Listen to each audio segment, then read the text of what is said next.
안녕하세요, 여러분. 자, 이번 시간에는 드리블에 대해서 이야기를 해보도록 하겠습니다. 총 4가지로 구분해서 이야기를 할 건데요. 첫 번째로는 드리블 어떻게 공을 튀길 것인가, 그것에 대한 이야기를 할 거고, 두 번째로는 상황에 따른 드리블의 종류, 세 번째로는 드리블 연습 방법, 마지막으로 드리블과 관련된 규칙에 대해서 이야기를 해보도록 하겠습니다. 자, 먼저 드리블이란 기술은 공을 튀겨서 이동하는 기술이죠. 자, 공을 어떻게 튀길 것인가. 공을 치는 게 아니에요. 이렇게 공을 치는 게 아니라 꾹꾹 눌러줘야 되는데, 자, 여기서 꾹꾹 눌러준다는 거는 손바닥과 손끝, 이 모든 감각이 동원됩니다. 자, 손바닥, 손끝 꾹 눌러주는데, 자, 스핀이 약간 나와요. 역회전이 나오는데, 이렇게 스핀이 없으면 안 되고 약간 스핀이 들어가야 됩니다. 스핀이 없다면은 손바닥부터 손끝 감각을 다 이용한다는 얘기가 아니에요. 그냥 이 손바닥만 이렇게 눌러준다는 얘기예요. 이렇게 된다는 얘기겠죠? 이게 스핀이 없는 드리블이고, 스핀이 있는 드리블은 이런 드리블이겠죠? 손바닥, 손끝, 그리고 손목의 스냅을 이용해서 꾹꾹 눌러줍니다. 그럼 역회전이 걸려요. 이런 역회전이 걸려야 좀 더 강하고 정확한 드리블이 됩니다. 스핀이 없다면은 그냥 뭔가 공과 내 손이 따로 떨어져 있는 느낌? 하지만 스핀이 있다면은 좀 더 강하게, 그리고 공이 내 손에 달라붙는다는 느낌이 들어요. 이렇게 드리블을 하는 겁니다. 자, 다시 한번 이야기를 할게요. 어떻게 공을 튀기냐. 공을 치는 게 아니라 꾹꾹 눌러주는데, 자, 손바닥 그리고 손끝 모든 걸 이용해야 되고, 손목의 스냅을 이용해서 약간의 스핀이 들어간다 이야기를 했어요. 그래서 꾹 눌러주게, 꾹꾹 눌러주듯이. 그럼 약간 회전이 걸리면서 드리블이 되고 강한 드리블이 된다. 자, 두 번째로는 상황에 따른 드리블에 대해서 이야기를 해볼게요. 두 가지 상황이 있어요. 수비수가 없는 경우, 수비수가 있는 경우, 이 두 가지 상황이 있는데, 첫 번째로 수비수가 없는 경우는 속공 상황이겠죠? 내가 빨리 골대로 돌진해서 골을 넣어야 되는 상황인 거예요. 그때는 드리블을 높게 합니다. 높은 드리블. 그러니까 드리블은 높은 드리블과 낮은 드리블이 있어요. 자, 수비수가 없을 때는 드리블이 높아야 되고, 내가 빠르게 앞으로 이동을 해야 되기 때문에 무게중심이 앞에 가 있어야 되고, 공을 튀기는 위치는 마찬가지로 앞에 튀겨야 됩니다. 앞으로 전진을 해야 되기 때문에 이렇게. 자, 공을 그러니까 내 몸에서 튀기는 게 아니라 앞에 던져놔야 되는 거예요, 공을. 자, 빠른 드리블 이렇게. 자, 알겠나요? 다시 간단하게 요약할게요. 자, 속공 상황에서, 수비수가 없는 상황에서는, 자, 빠르게 앞으로 전진하는 게 목적이기 때문에 드리블의 위치는 높고, 그리고 공이 튀기는 위치는 내 몸보다 많이 앞에 떨어져 있어야 돼요. 공을 앞으로 던져놓고 내 몸이 앞으로 나가야 되는 겁니다. 그래서 빠르게 앞으로 나가서 슛을 하는 데 목적이 있는 드리블이고요. 두 번째로는 수비수가 나를 적극적으로 마크할 때 하는 드리블입니다. 그때는 공을 뺏기지 않아야겠죠? 그렇기 때문에 낮은 드리블이 필요합니다. 공이 드리블이 높으면은 당연히 이 수비수가 쳐내기가 쉽겠죠? 그래서 이 공을 이 수비수로부터 보호하기 위해서는 일단은 자세가 낮춰야 되고, 이 공이 수비수가 최대한 떨어져 있어야 됩니다. 최대한. 등지고 있거나 이 한쪽 팔로 막고 있거나 이 상태가 돼야 돼요.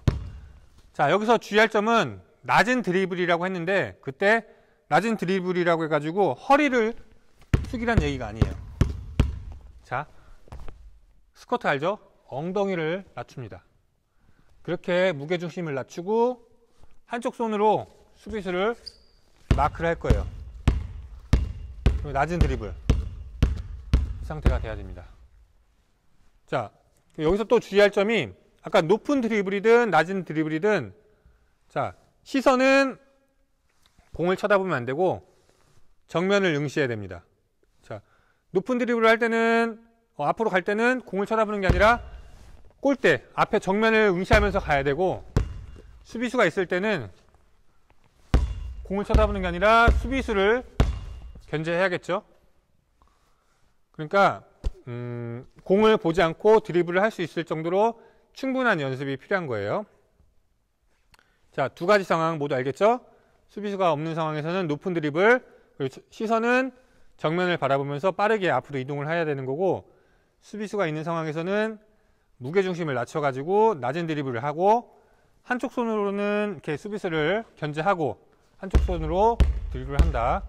이렇게 해서 뺏기지 않고 수비수를 제쳐야 되는 겁니다. 알겠죠?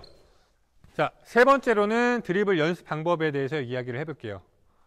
드리블 연습은 많이 하는 수밖에 없어요. 꾸준히. 아까 처음에 알려준 이렇게 꾹꾹 누르듯이 손바닥부터 손끝까지 이 감각을 익히기까지는 짧은 시간으로는 안 돼요. 많은 시간을 투자해야 되고 많이 공을 만지고 드리블을 해야 됩니다. 자, 그렇기 위해서 가장 기본적인 드리블 연습 방법은 슬램덩크 만화책을 본 친구라면 다들 알 거예요. 강백호가 처음에 농구부에 들어가서 드리블 연습을 하는데 어떻게 하냐면은 일단은 런지 자세를 취해요. 이 상태에서 이렇게 드리블을 하는 거죠. 자, 이 드리블은 시선은 공을 보는 게 아니라 정면, 그리고 아까 말했듯이 손바닥과 손끝, 손목의 스냅을 이용해서 적당히 스핀을 주면서 강하게 튀겨준다. 오른쪽 연습, 왼쪽 연습. 자, 드리블은 한쪽 손만 하는 게 아니라 양손 모두 자유자재로 돼야 됩니다. 그래서 이게 가장 기본적인 드리블 연습인데, 이 드리블 연습이 좋은 이유가 드리블 연습뿐만 아니라 런지 자세를 하잖아요. 이렇게 부터 하체를 강화시켜주면서 드리블을 하는 거예요. 드리블을 할 때 하체 근력이 가장 중요한데, 왜냐면은 드리블을 하면서 수비수가 나를 막 하잖아요. 그때 수비수가 나를 밀쳐요. 적극적으로 수비를 하다 보면은 나를 밀치는데, 그때 하체 근력이 약하면은 픽 쓰러지는 경우가 있을 거예요. 하지만은 하체 근력이 강하다면은 그걸 버텨가지고 공을 뺏기지 않고 수비수를 제치는, 그럴 수가 있어야겠죠. 그렇기 때문에 하체 근력이 강하면은 드리블을 하는 데 있어서 아주 좋습니다. 그래서 아까 말한 이 드리블 연습 방법은 하체 근력도 강화하면서 공과 익숙해지는 그런 연습 방법이 되겠죠.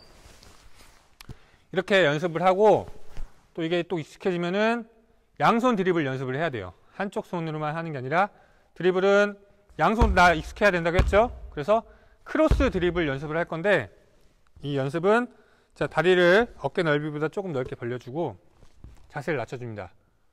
자세를 낮춰준다는 얘기는 허리를 숙이는 게 아니라, 자, 엉덩이만 내려주는 거겠죠. 그 다음에 허리를 곧게 펴고, 이 상태에서 자, 마찬가지로 시선은 정면, 이렇게 크로스를 하면서 드리블을 할 거예요. 공을 쳐다보는 게 아니라, 자, 이렇게 하다가 하나, 둘, 셋, 하나, 둘, 셋, 하나, 둘, 셋, 하나, 둘, 셋. 자, 이렇게 간단해 보이지만은 기본적이고 중요한 연습이니까요. 이 연습을 꾸준히 해줘야 됩니다. 자, 마지막으로 드리블과 관련된 규칙에 대해서 이야기를 해보도록 하겠습니다. 드리블에 관련된 규칙으로는 더블 드리블이라는 바이올레이션이 있습니다. 지난 시간에 이론 수업에서 이야기를 했었죠. 농구에서는 파울과 바이올레이션이 있다. 바이올레이션이랑 상대 선수와, 그러니까 몸에 접촉 없이 경기 규칙을 위반하는 경우라고 했어요. 그래서 더블 드리블이라는 거는 드리블과 관련된 그 규칙 위반인데, 드리블을 하면서 공을 잡았어요. 공을 잡았으면은 이 상태에서는 다시 드리블을 할 수 없습니다. 자, 드리블을 하는 순간 더블 드리블이라는 바이올레이션이 적용이 됩니다. 자, 그래서 드리블 하다가 잡았어. 이 상태에서는 패스를 하거나 슛을 해야 됩니다. 자, 단 잡았어요. 근데 이 수비수가 공을 쳐냈어. 그땐 다시 잡아서 드리블을 해도 됩니다. 알겠죠?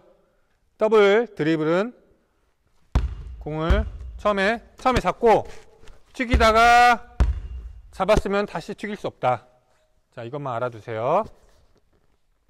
자, 한 가지 더. 두 손으로 잡으면 안 되는데 그럼 한 손으로는 잡아도 될까? 이런 경우가 있을 거예요. 드리블 하다가 이렇게 얹혀놓고 다시 드리블. 이건 잡은 건가요? 아닌가요? 자, 이것도 더블 드리블로 간주를 합니다.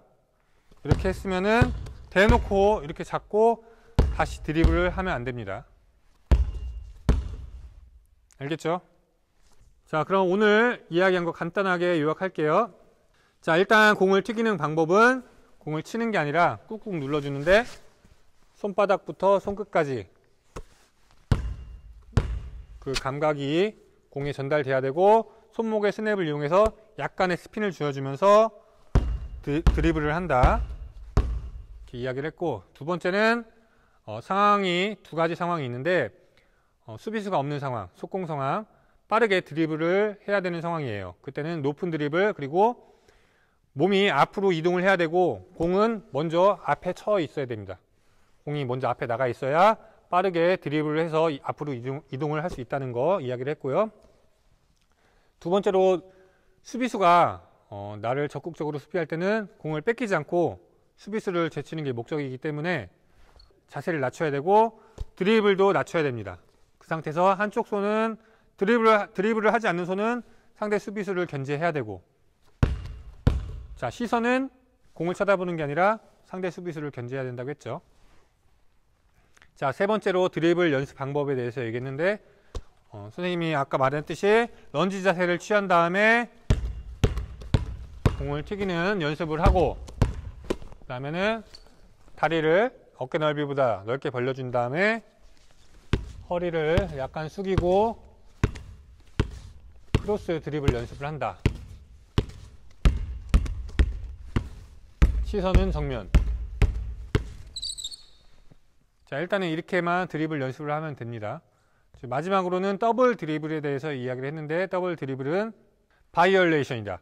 그렇기 때문에 드리블을 하다가 한번 잡았으면은 다시 드리블을 할 수 없다. 패스나 슛을 해야 되고, 다만 수비수가 내 공을 쳐서 떨어져 나갔을 때는 다시 잡아서 드리블을 할 수 있다. 자, 여기까지 이야기를 했습니다. 어떻게 선생님이 설명을 잘 했는지 모르겠네요. 농구는 꾸준히 반복적으로 차근차근 연습을 해야 됩니다. 한 번에 실력이 확 상승하는 게 아니라 천천히 실력이 올라갈 테니까요. 지치지 말고 천천히 꾸준히 연습하길 바랍니다. 알겠죠? 자, 그럼 오늘 수업 영상은 여기서 마치도록 하겠습니다. 그럼 안녕!